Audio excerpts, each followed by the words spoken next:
और चलिए अब बात करते हैं संभल की, जहां पर अवैध कब्जे की जांच हो रही है। अवैध कब्जे की पैमाइश शुरू हो चुकी है। जामा मस्जिद के पास पैमाइश से जुड़ी जानकारी सामने आ रही है। कब्रिस्तान की जमीन की पैमाइश, पीएसी, आरएएफ और पुलिस फोर्स की यहां पर तैनाती की गई है। जानकारी मिल रही है कि 22 लेखपालों की टीम तैयार है और कब्रिस्तान की जमीन पर 21 दुकानें हैं जो कि अवैध तरीके से बनी है। 8 बीघा जमीन पर कब्जे का यह मामला है और तस्वीरें आपको हम दिखा रहे हैं। पीएसी, आरएएफ, पुलिस फोर्स की यहां पर तैनाती की गई है। 22 लेखपालों की टीम तैयार की गई है। तो जामा मस्जिद के पास कब्रिस्तान और अवैध कब्जे की जांच हो रही है। जितनी दुकानें हैं उनकी भी जांच हो रही है। जितना एरिया है वहां पर अगर किसी ने भी कब्जा किया है तो उनके खिलाफ एक्शन होगा। संभल से हमारे सहयोगी राजू राज इस वक्त जुड़ गए हैं, सीधे उनका रुख कर लेते हैं। राजू राज, क्या और डिटेल्स मिल रही है इस एक्शन को लेकर? देखिए, निश्चित तौर पर उसी कब्रिस्तान की जमीन पे हूं और ग्राउंड जीरो से सीधे तस्वीरें जीन्यू के दर्शकों को मैं दिखा रहा हूं। और सबसे बड़ी बात है कि ये जो जमीन है 4780 स्क्वायर वर्ग मीटर में ये जमीन है और यहाँ पर कब्रिस्तान की जमीन और ठीक इसके साथ शाही जामा मस्जिद आपको की तस्वीरें दिखाऊंगी। इसके ठीक साथ की जमीन है जहां पर कब्रिस्तान बनी है और इसके पर अवैध रूप से कब्जा किया गया है। लगभग 22 दुकानें यहां पर बनाई गई है और जिसकी शिकायत दी गई थी, शिकायत के बाद जांच के आदेश दिए गए और जांच में पाया गया कि यहां पर जो 22 ऐसी दुकानें जिस पर अवैध रूप से कब्जा किया गया और इसलिए कब्रिस्तान की जमीन की आज कुछ देर के बाद पैमाइश शुरू हो गई, टीम आने पहुंच गई और यहाँ पर आप देखिए कब्रिस्तान की जमीन पर आपको तमाम ये पुलिसकर्मी नजर आएंगे, पीएससी के जवान नजर आएंगे जिनके सुरक्षा के लिए यहाँ पर तैनात किया गया है। 8 थानों की पुलिस को यहाँ पर तैनात किया गया है, पीएससी, आरएएफ के जवानों को तैनात किया गया ताकि किसी तरह की सुरक्षा में चूक ना हो।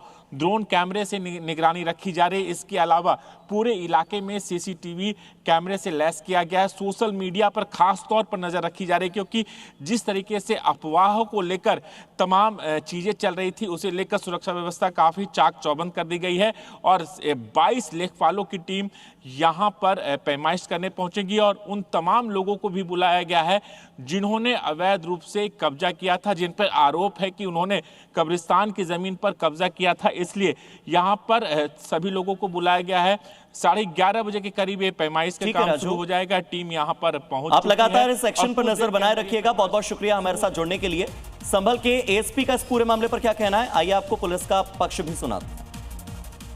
कब्रिस्तान की भूमि है, इसका नापजोक की जानी है। नापजोक करने के लिए प्रशासन की टीम जो है गठित की गई है। उसके क्रम में पुलिस विभाग के द्वारा भी आवश्यक तैयारियां की गई हैं और जो आवश्यक डिप्लॉयमेंट है वो हमारे द्वारा किया गया है। अभी एसडीएम साहब के द्वारा एएसपी साहब के साथ का भ्रमण किया जा रहा है। और इस बीच अल्मोड़ा से बड़ी खबर सामने आई जहां एक बड़ा सड़क हादसा हुआ, खाई में गिरी है एक प्राइवेट बस। एक्सीडेंट में 7 लोगों की मौत की पुष्टि हुई है और 11 से ज्यादा ऐसे यात्री हैं जो कि जख्मी हुए हैं।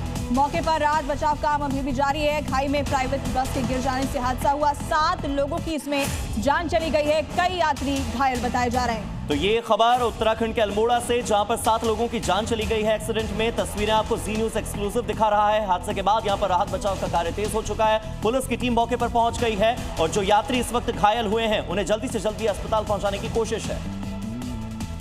आगे बढ़ते हैं, बात करते हैं तेज प्रताप यादव की। तेज प्रताप यादव की पार्टी के खिलाफ अब एक केस दर्ज हुआ है। पार्टी से निकाले गए प्रवक्ता ने शिकायत की। शिकायतकर्ता संतोष यादव ने पुलिस से सुरक्षा भी मांगी है। तो पहले तेज प्रताप ने एफआईआर दर्ज कराई और धमकी और रंगदारी का आरोप लगाया, लेकिन अब संतोष ने खुद की जान को खतरा बताया है और पुलिस प्रोटेक्शन की मांग की है। तेज प्रताप की पार्टी के खिलाफ केस और अपने ही प्रवक्ता के खिलाफ यहां पर केस दर्ज कराया गया, जिसके बाद पूर्व प्रवक्ता ने बताया कि उन्हें जान का खतरा है। और बड़ी खबर है, नए साल पर घुसपैठ को लेकर अलर्ट जारी किया गया है। पाक सीमा पर जवान हाई अलर्ट पर हैं। तो भारत पाकिस्तान अंतर्राष्ट्रीय सीमा पर बीएसएफ की ओर से पेट्रोलिंग बढ़ा दी गई है। पाकिस्तान से घुसपैठ की कोशिशें अब और तेज हो गई। तो घुसपैठ को नाकाम करने के लिए स्नीफर डॉग्स और मेटल डिटेक्टर की मदद भी ली जा रही है।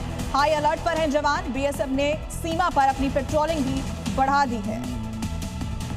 नए साल पर पाकिस्तान की तरफ से घुसपैठ का प्रयास किया जा सकता है, जिसको लेकर बीएसएफ इस वक्त पूरी तरह से अलर्ट मोड पर है।